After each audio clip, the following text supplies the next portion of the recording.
showed Ren it, and Ren was like giggling at the screen, going, oh. I was like, oh no. Oh no. Yeah, you might have a little Fortnite son, probably. Yeah. Daddy, can you play Fortnite tonight? Oh. No, but I know someone who will.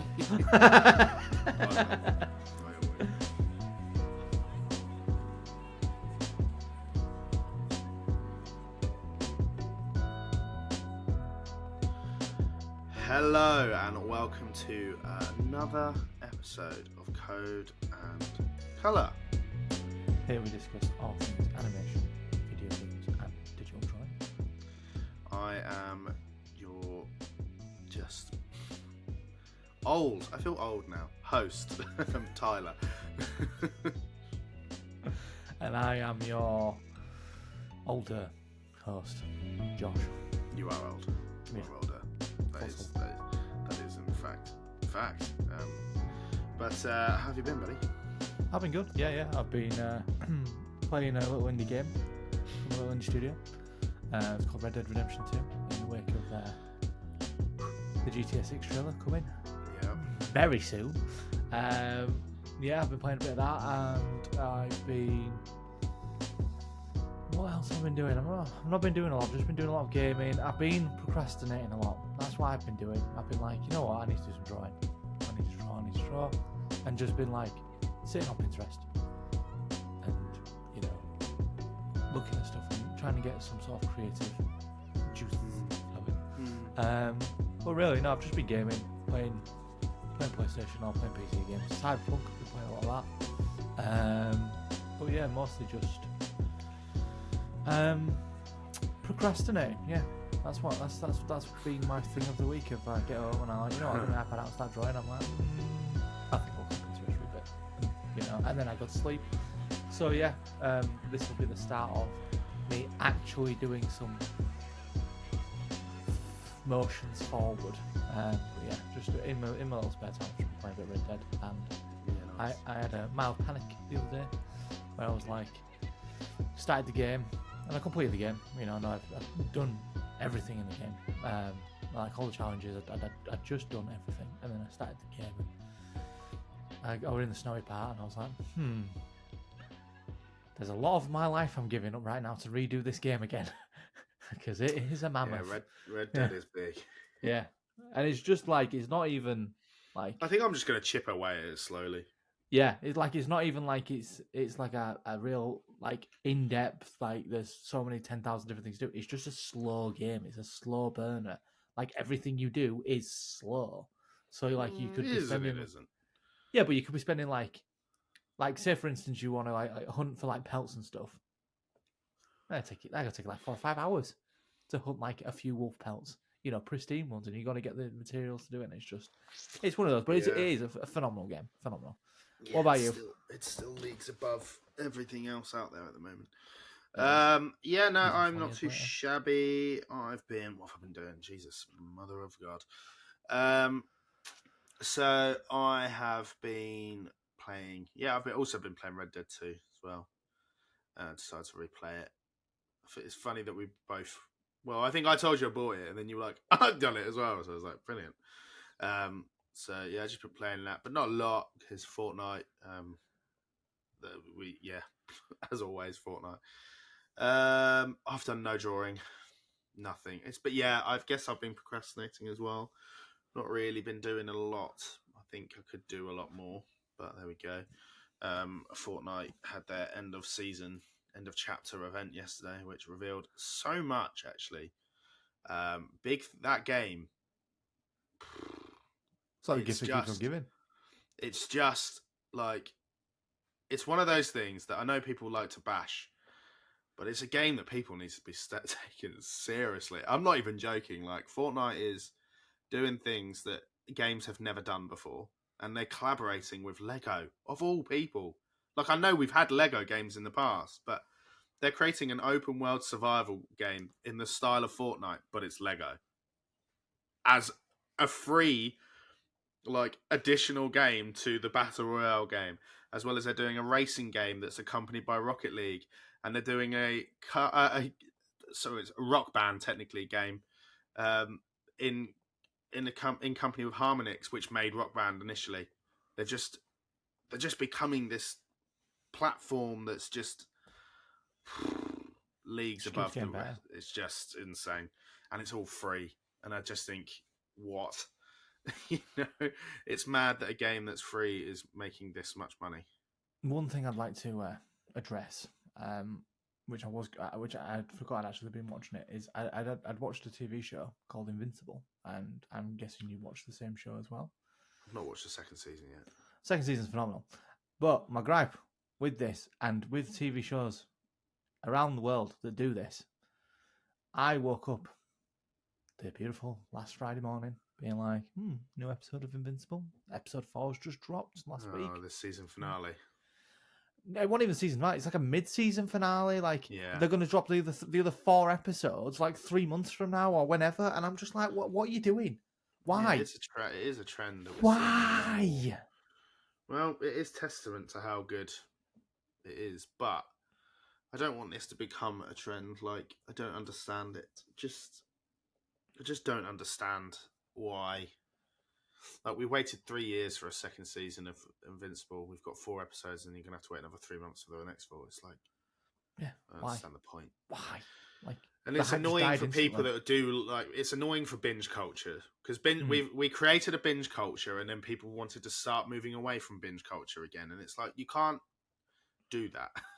People, you've created like streaming platforms which encourage binge culture. Don't then start drip feeding out your episodes. You have to have it one way or the other. Like, otherwise you will lose people's attention, and it won't be difficult to gauge then. So I do get it. I've not watched the second season. I have got the first 4 to watch, so I guess I can binge them, but I'm a bit like, why do I want to wait? Do you know what I mean? It's very annoying. I mean, they are great in their own right, but like, just a sick move. I'm like, no. It's just this part 1, part 2 thing that there are people doing now. Like, Netflix started doing it with, like, I don't know, they did it with Strange Things. Strange Things, yeah. They've just done it with The Crown. Yeah. Things like that. I don't really want to see it branching into animated shows, but Invincible, again, I guess it's testament to its popularity. I mean, you can tell it's a popular show because the characters have been added to Fortnite. Yeah. That's usually a telltale sign. Yeah. But yeah. So what else have I been doing? That's about it, really. I'm back at home now. I was obviously down in Devon last week, but I am once again back at home. So this week, we're going to do what we originally planned to do last week before Josh. You haven't got another trick up your sleeve, have you? Actually, no. Because I don't know if I've got it in me. So we're going to be doing the Cartoon Network that we were meant to do last week. So yeah, we're going to dive into that. So shall we get into it? We shall. Fab. So, Cartoon Network. So yeah, last week we were initially going to be looking into Cartoon Network, kind of just doing a bit of a chat because it's a cultural phenomenon. It certainly was at the time. It's still here, despite a lot of its predecessors not being so much these days. I guess Nickelodeon is, but it stood the test of time, and is still a home to a lot of animated properties. And we're going to do a bit of a deep dive into that. Josh, why don't you kick us off? Well, I wanted to go down sort of like a nostalgic route and look how animation had sort of evolved and changed over the years. Because, there's a podcast out there that talks about these kind of things. What's it called? Ken Miller with Tyler Josh. And yeah, I just wanted to sort of like see, because we'd been doing a lot of episodes recently about, like how animation became a lot more adult, and like I just thought we could take a little deep dive into like, how Cartoon Network has evolved from, what we know as kids, like, Dexter's Laboratory, Johnny Bravo, Ed, Ed and Eddie, Tyler's favourite. It's my second favourite. My first favourite is Let's Play. No, I mean Paper Boy is great. Josh. Oh, Powerpuff Girls. Oh, that took you far too long. It's my favourite Cartoon Network show ever. It's Powerpuff Girls.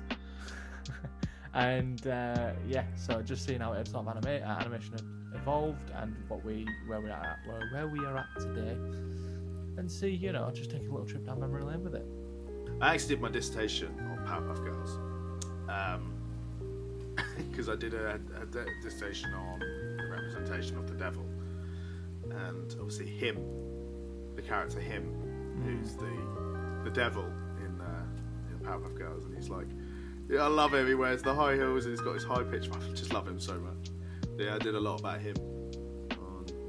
It's quite an interesting topic, and compared it to a lot. I did a lot of animated shows. I did Rick and Morty as well, because it's that one episode where do you know the one I'm on about? Probably. It's the one. He's like a magician. He's got like a magic shop. Yeah. I can't remember his name. Is that played by Alfred Molina? Might have been, you know. Yeah, I think you might be right. Yeah. So I did that.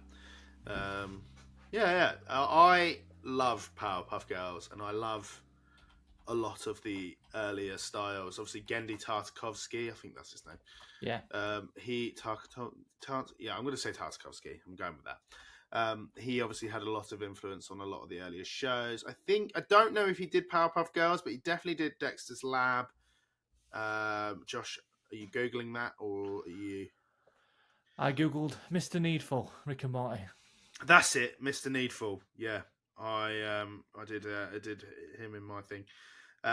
Rick and Morty, to be fair, is a part of Cartoon Network in some degree, but we'll get there, I guess. So I think Cartoon Network is interesting because when you look back at the beginning of it, they weren't producing their own shows. They were just sort of distributing other people's. So we were getting, which seems so alien now to think that they were getting things like Looney Tunes, or Looney Tunes as they rather were, Scooby-Doo, Tom and Jerry, all things that weren't really Cartoon Network when they existed, and you would never get them now. And then obviously went on. That was in the 80s when it was like a cable show. And then they obviously started producing the shows around the 90s, I think. That's when their success. And they created Boomerang as well. Which is where it was like their sister channel, where they then put all the shows, like the old ones. And it's like, I watched a video about Cartoon Network last week, you know, when we were supposed to do it. And one of the things is like, there's kind of this idea that it's where a lot of cartoon shows go to die, is Boomerang. Interesting. Because they just do reruns of the old shows. So they moved all of like Scooby-Doo, Tom and Jerry, Looney Tunes over to there. And then obviously as shows become less and less popular that they were producing themselves, they move them over.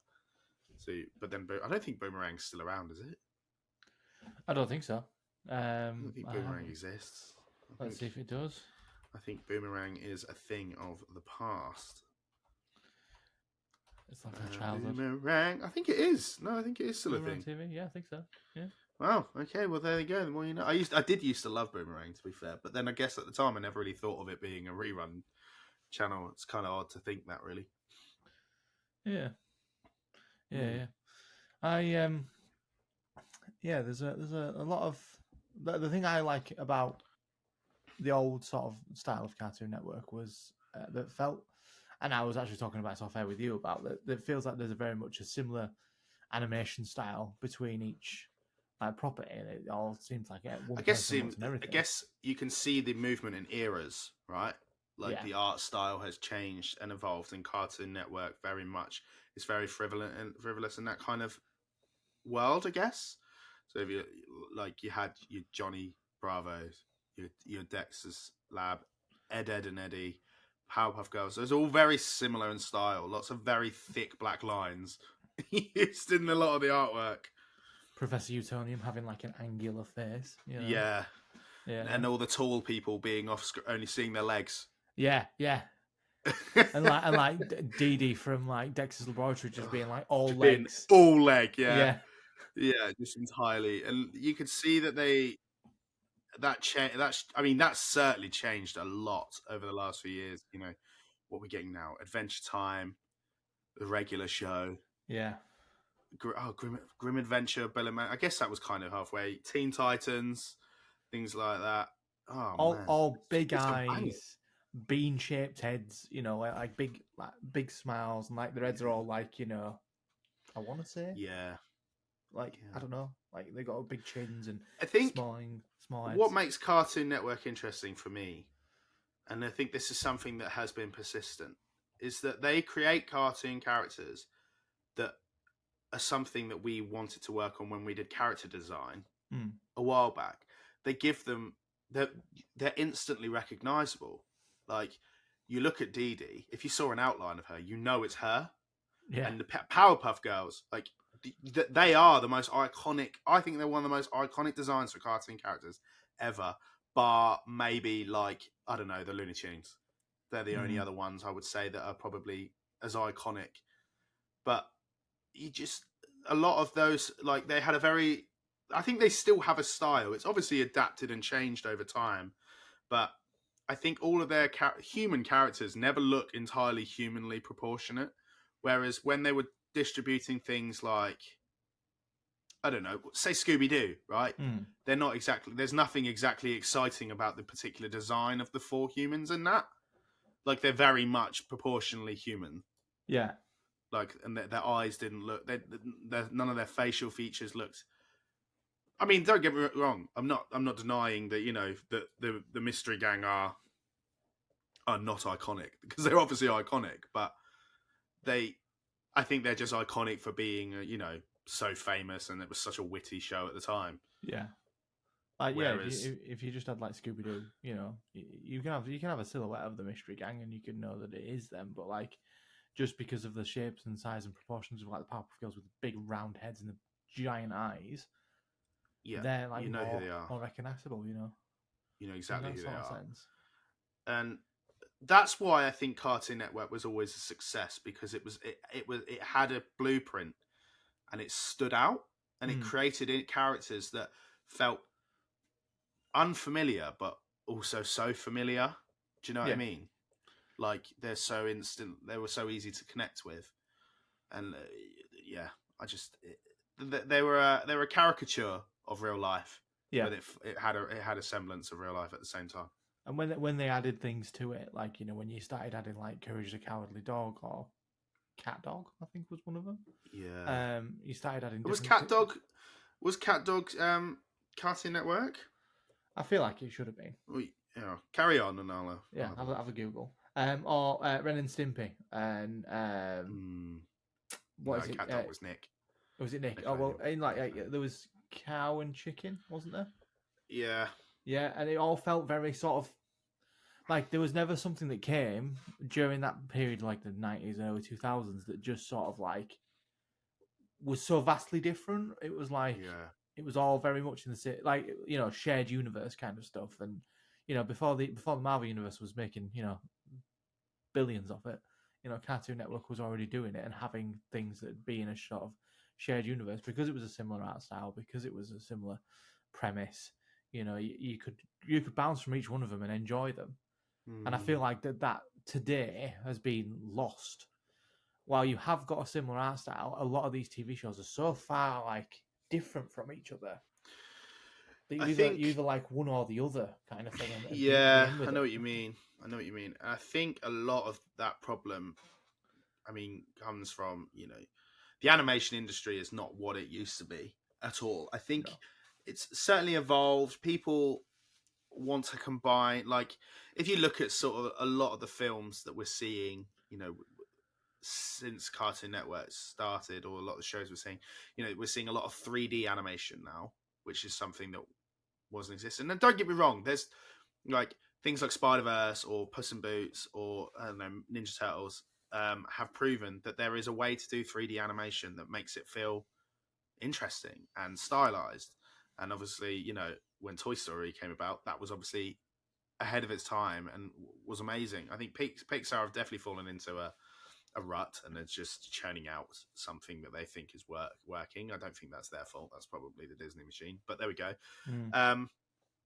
And so I think that hasn't helped with a lot of Cartoon Network because I think a lot of people aren't taking 2D. People see 2D animation as something that's I don't know. Like people don't enjoy 2D animation as much as they enjoy 3D animation, and I think 3D animation because it feels more human for people. I think because they closer resemble what real life looks like. Do you get what I mean? Mm. Like, I think whereas a 2D ones, I think people see it as pretty pictures, and it's like, oh, it's not as medium that people take seriously. I can't name one 2D animated film nowadays that isn't probably Disney. But then we don't even Disney don't give us them anymore. We haven't had the last time we had a 2D animated film by Disney was Princess and the Frog. I'm pretty Mm. sure. Um, We look to DC though for the 2D animated stuff though now.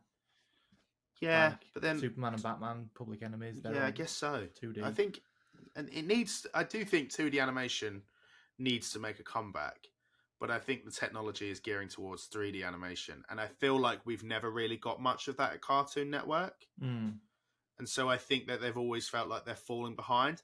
And they probably were aware of this because they started introducing. One of the problems that they had was that Cartoon Network started introducing live action stuff onto their channel. So they did that Interesting. film. Can you remember what it was?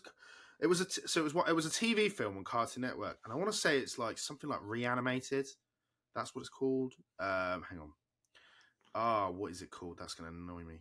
Can't remember. I think off the back of your like 3D being a thing now, I think it's because it's more accessible and people are just automatically going into 3D rather than starting where, you know, a lot of these animators, you know, that started in Yeah, this it was business Reanimated. were 2D animators, and you know they've just branched off into Cartoon Network and making the 2D has been their plethora of, you know, their background, their thing to Yeah, do it. Whereas now you can get access with Blender, ZBrush, Maya, you know, and you just need to do a few courses, and you know you could be, you know, adept at doing a animation, and you can move into yeah. 3D and bit, you know, build off that. I think yeah, yeah, totally. I think another thing as well that's not really helped keep Cartoon Network at the kind of level that they're at and what they once were in terms of popularity is Adult Swim. Mm. So they created Adult Swim, which is their sort of more it's a cartoon thing for more mature audiences. Although granted, they have quite a bit of live action stuff off of that. Adult Swim now, and you know they moved a lot of their shows over. So Samurai Jack, which was once a kid show, was moved to Adult Swim. And I think that kind of proves that Cartoon Network kind of realized that hang on. So I think the point I'm trying to make here is that they weren't pushing the boundaries of what was acceptable on their own channel anymore. They were like, this stuff is for kids, this stuff is for adults. But why can't some like Samurai Jack was a kids show? Like that's what it was. Yes, it had blood in it, but it was a kids show. And then it kind of went, no, we don't care about the kids stuff. Like, let's just put it all in the adult section. And that's the case. You know, you're kind of dividing your audience there. Question: Do it. do you think that moving Samurai Jack to Adult Swim made it more adult, or do you think they sort of kept the same sort of template with it and like they just churned out what They they didn't churn out actually. on Well, they Cartoon didn't carry Network? on making it, did they? They just moved it from Cartoon Network, Oh, the so all base 5 channel. seasons moved over. Yeah. They moved it all to Adult Oh, right, Swim, okay. right? The point I'm trying to make is that they removed a lot of stuff that were probably daring and pushing the boundaries away from the Cartoon Network side of it and branching and sort of branding it within the Adult Swim stuff. And I think, like I said, what that's done is divides its audience. You know, they're a channel that kind of try to encourage all audiences to watch cartoons because That was the network. because that's what that's what it should be, right? But then, and I think that's when they started with like Tom and Jerry, Scooby Doo, a lot of those shows that were being shown on that channel were around when people who were kids at that time, parents were kids. You get it? Yeah, sweet. So that brought audiences together. Like they could bond over those shows that they loved as a kids, and they can introduce it to their own children. And then, oh, okay, well now we're going to produce stuff that might be more everyone can relate to. People might all people might enjoy. like your Samurai Jacks, people like that. Okay, I don't think it's inherently that violent. Yes, there is blood in it, but I guess times were different then. And that kind of like, if I was an adult, I would enjoy that as much as if I was a kid. I mean, I do anyway. So, but then obviously to move it, you're kind of driving your sort of adult, more mature audience away from Cartoon Network. And I guess that's probably why it feels like Cartoon Network isn't the kind of giant in this industry as it once was. And I think that as much as Cartoon Network has been, a powerhouse when we were kids, there are other stations that have come in, like we said, like I was naming off cartoons that we liked as kids, and I went, oh, Cat Dog, that's part of Nickelodeon, and yeah, we had them. They've got their side of it, like SpongeBob, and they're like SpongeBob itself. That's, in a lot of respects, is an adult cartoon, but it's glamorizes as being a fun little sponge, and. But then again, I think that's because Nickelodeon also had properties on there, and they've remained there that are targeted at a more mature audience, such as Avatar or Teenage Mutant Ninja Turtles. Yeah. But then you had your Rugrats, and you had your your SpongeBob, and I think, is it Hey Arnold? Hey Arnold, Fairly Odd Parents. Yeah. Fairly Odd Parents. Oh man, God, it's honestly, it's a. I think that those shows probably haven't helped Cartoon Network, because the shows that I think were beloved, I think Cartoon Network is certainly one of those channels that had a golden era, right? Between like Ed, Ed and Eddie, Powerpuff Girls, Dexter's Laboratory, whatever else there is. I can't think of Johnny Bravo. That was their golden era. And and Foster's Home for Imaginary Friends. I absolutely love that show. Nowadays, I mean, I've watched Steven Universe. It's okay. The regular show's funny. I think Adventure Time is a little bit too weird for me. I think the problem is when we were kids, they were all decent watches, and I'll die on that sword of nostalgia. Like, they were all great, and I really enjoyed them. There wasn't an episode I watched where I was like, I'm going to turn this off. I was enthralled in anything I watched. Dexter's Laboratory, anything, be it Nick, be it Cartoon Network. And then they sort of things started to become more, early 2000s, beiges, greys. Everything was just, it's got to be dark, it's got to be brood, it's got to be this. Do you not think you sound a little bit like a generational man right now, Josh? I very am a generational man. But to be fair, this is not me bagging on that decade either, because you got things like Ben 10 that came out, and that was like Ben 10 and Danny Phantom. Animation. Oh no, Danny Phantom was Nickelodeon. and then but like both sides of the coin, Nickelodeon, Cartoon Network, you got like the edgy 2004, like 2000s Teenage Mutant Ninja Turtles, which I've been rewatching, and it's dark, it's broody, and it's hardcore, and it's good stuff. And I think the change that then came to now is everything has to be edgy, everything has to be witty, everything has to be quick. Yeah. And I think that Adventure Time.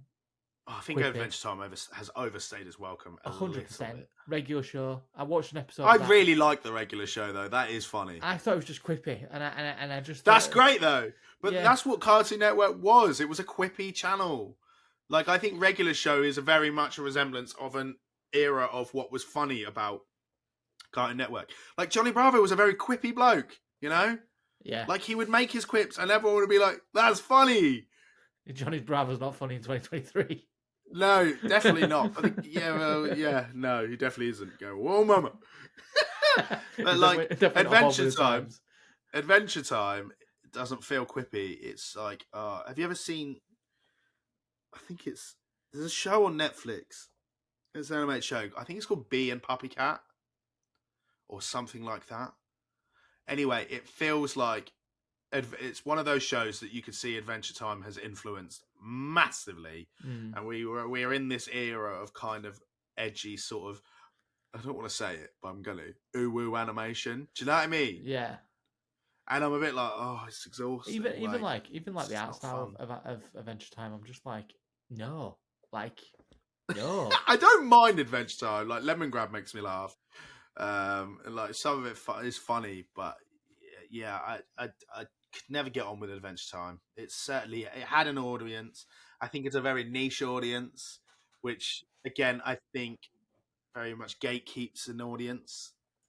Yeah, It definitely does feel like shows like Adventure Time and being on and regular show kind of encouraged this gatekeeping culture that we have these days with I pop do. culture. I do feel like I'm just looking at like why it looks like I'm looking over it. I am looking at like different pictures of like Cartoon Network shows and things that used to sort of like bring back that nostalgia. And I do Yeah. think that when back in the noughties, there was a lot of emphasis on friends and doing things, and having other people with you to help you through your sort of situation. Like, A lot of hanging out. yeah, like Ed, and Eddie, they all had each other. They were all All they did was hang out, yeah. that's it. Dexter's Laboratory was just like his sister just wanted to hang out with him, and she was always like, evil sort of like She was perceived as an evil person, but she just wanted to be around it. exactly Dexter. Courage the Cowardly. She Dog. was annoying though. She would She rat was. on him. Yeah, Courage the Cowardly Dog. All about trying to get through your fears and have that support with you. And I just think Girls. Powerpuff Girls. They just give me 2 seconds. The Powerpuff Girls, yeah, they just they rolled into having their dynamic of being 3 sisters, but if all else fails, it was that daughter-father bond, that would come into play with things. Yes, he did create him, which is kind of sadistic, but like they still had that father-daughter bond, and that's what sort of carried the show itself. Yeah, it does. I know what you mean. I think they created an element of family and togetherness and friendship, right? Yeah, I guess. I mean, they do still exist, right? They do, but I think we are like because obviously you've got Jake and Finn in Adventure Time, right? And they're a powerhouse pair that are together all the way through that show.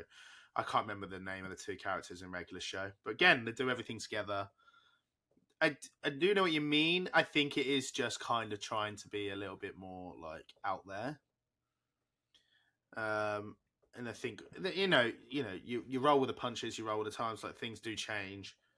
I just think Cartoon Network might be getting overshadowed a lot by like even Nickelodeon. Like yes, they've branched out and done new things, but they still have SpongeBob. They still have like Ninja Turtles, Hey Arnold. Those things are still existing, and they're still staying true to what made them interesting. Like SpongeBob is still, hanging out with Patrick, trying to be best mates with Squidward, still working at the Krabby Patty, and he's still got his snail called Gary. Those are, and that was the charm that people initially loved about that show, and it's what still works for them. And I think that's why Nickelodeon is still in people's mouths more than Cartoon Network is these days.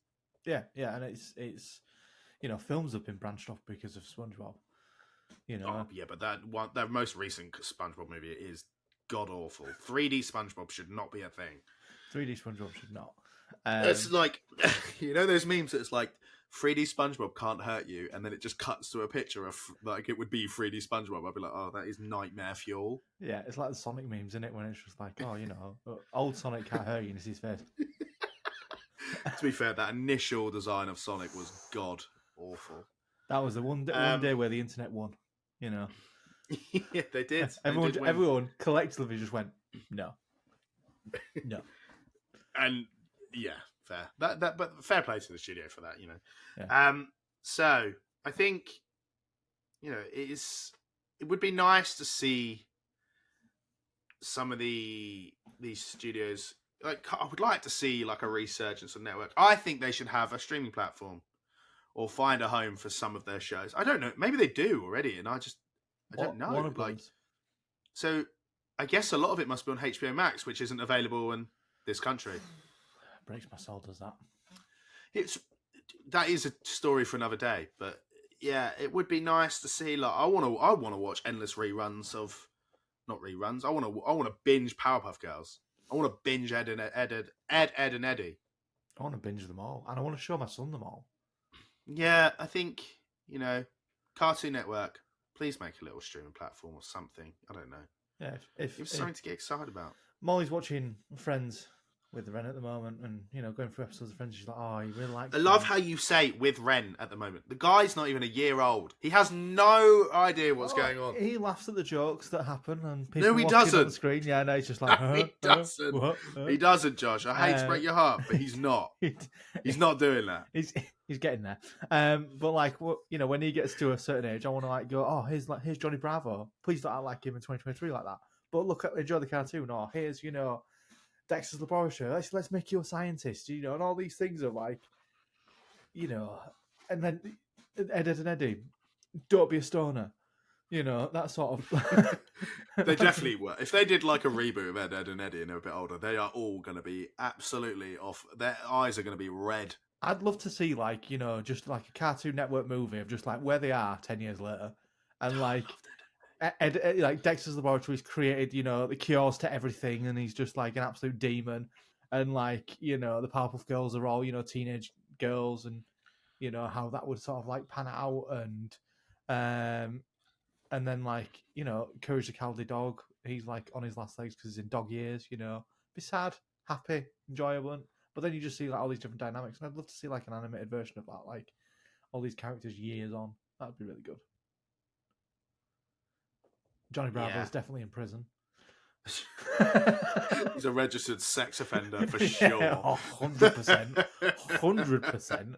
They've tried to do it with Powerpuff Girls, haven't they? They've tried to redesign them, make them more like, give them more proportionately sound bodies, but it just doesn't work. They did a live action version of it. Oh, and it didn't even get off the ground, mate. There were 3 people who were in it. One of them was a lady from Agents of S.H.I.E.L.D. and they went, it was dire. They were absolutely dire. Oh, I couldn't watch it. Yeah, no. Powerpuff Girls is too iconic. Don't touch it. Don't touch it ever. So I guess that is Cartoon Network, and I encourage everyone to, keep the shows that you love alive. If you can take anything away from this, it's to enjoy the shows that you did love, like especially if you're like around mine and Josh's age, where you were probably in the golden era of Cartoon Network when we were younger. Like, those shows still hold up, a lot of them. Yes, granted, Johnny Bravo might be slightly problematic, but hey, it's still funny. I still find it funny. And I would love we shouldn't let those shows die, because those built the bridges for what we got. They put the they put the foundations down for what we ended up with in Cartoon Network and for all future animation going forward. And I'm going to have a animation recommendation for my CNC this week, and it is a Cartoon Network. I'm going to stay in that vein this week, and it was a lovely show that aired between 2005 and 2008, and it's called Robot Boy. And it was a Cartoon Network show. It just used to crack me up because there was an old villain in it, and he was a Japanese dude, and he just used to say the name Robot Boy really funny. I'm not going to do an impression on air, but find it and watch it. I'm sure it's out there. I know you can watch episodes of it on YouTube. It's about a little robot boy, obviously, who is just like a kick-ass little soldier, and he's best mates with some like teenage kid, and it's kind of very similar to like, I guess, not really. I was going to say Perry the Platypus in that regard, but Phineas and Ferb don't really know that Perry the Platypus is kind of like a secret agent. But the dynamic between, I can't remember his name, the villain in this, and Robot Boy is very similar to Perry and Dr. Doofenshmirtz. So yeah, I recommend that. There's only 2 seasons of it. It's hella fun. Robot Boy.